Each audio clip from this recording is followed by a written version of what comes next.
8 minutes or 80 minutes, film has had more of an impact on social injustice than can be possibly imagined. YouTube shows us that every day, and today I'll show you how. Hey y'all, it's Dave here from Operation Save the Earth, and this is the FukuFriday Happy Hour Hangout for January 11th, 2019. When the Fukushima nuclear disaster began in March of 2011, press coverage was extensive at first. Then, after a few weeks, things died down thanks to the U.S. government-sanctioned cover-up under President Obama and Secretary of State Clinton. The official party line became all about the everything's fine narrative because they thought there would be a panic in the streets if they were told exactly how much radiation had been released into the environment. But, as we saw last week, the voices of parents and concerned citizens regarding this crisis cannot be stopped, no matter how stringent the laws against speaking out have gotten. In fact, finding creative ways to reframe a narrative that the state is imposing on its people has been the domain of artists for centuries, and that's exactly what happened post-Fukushima as well. In September of 2011, the first short feature film about life in Japan after the nuclear crisis appeared on the web. Blind is written and directed by Yukihiro Shoda, and at a brisk 5 minutes, it tells the story of a Tokyo parent on his way to work in a now too radioactive environment where everyone has to wear protective masks just to breathe. If you want to know why I ask every week, how radioactive do you want your world to be, look no further than this film as it quickly details what fearing for the future looks like for ordinary citizens in Japan.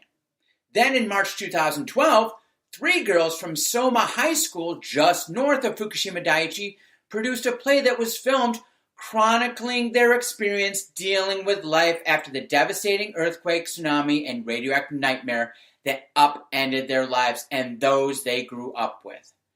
Unheard Voices is a powerful one-act that at just 39 minutes tells everything anyone would ever need to know about growing up in this new post-Fukushima world and how depression is one of the biggest byproducts of nuclear fallout ever created.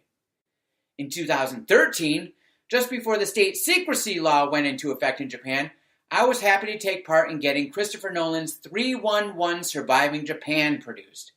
This hour-and-a-half documentary was one of the first feature-length films to show the immediate after-effects of what happened that fateful day in 2011, and is still, to this day, famous for showing TEPCO representatives confirming that when it came to how to handle the disaster at the Daiichi plant, they had no plan. There have been many videos, docs, and movies made about Fukushima ever since then, and coming soon, a feature production about how the Fukushima 50 handled the early days of the crisis, starring 2 of the biggest names in Japanese cinema, Ken Watanabe and Koichi Sato. One of my faves is 2016 Shin Godzilla, a deadly parable for the Fukushima nuclear disaster that packs just as much of a punch as the original Gojira did in 1954. Anyone who is still in the dark about the destruction that this nuclear catastrophe has really caused need only click on the links below in the description of this video to see for themselves that we are not making this shit up. We are making art to show what the truth is like all artists have done before us. So if you can't handle the truth, believe me, that is your problem.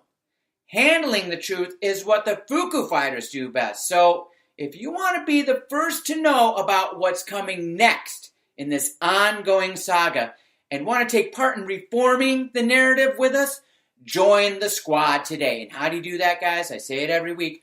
Go to our website at operationsavetheearth.com. Learn more, do more, be more about what Fukushima is all about, because you got to get caught up if you're this far behind, all right? And that's a great place to start. All the resources you need are literally right there.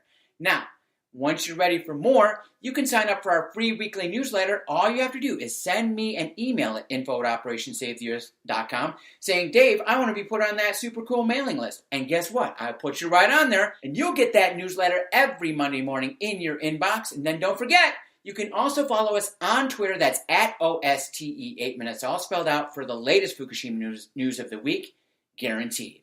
Now, I talk about content creation all the time, and when it comes to art, it's always the most impactful content you can share, because if you do it right, it can have a profound effect on the audience you share it with. Movies, music, and plays make us think and question things, and that in turn creates change. We have a lot of change to implement, so let's encourage every artist out there to use their gifts to enlighten and uplift the stories that we need to hear. It's the storytellers that keep the journals of our lives and give us something to look forward to. What will your story be? I'm looking forward to finding out next time. So until then, this is Dave saying peace and good fortune to everyone. Take care till then.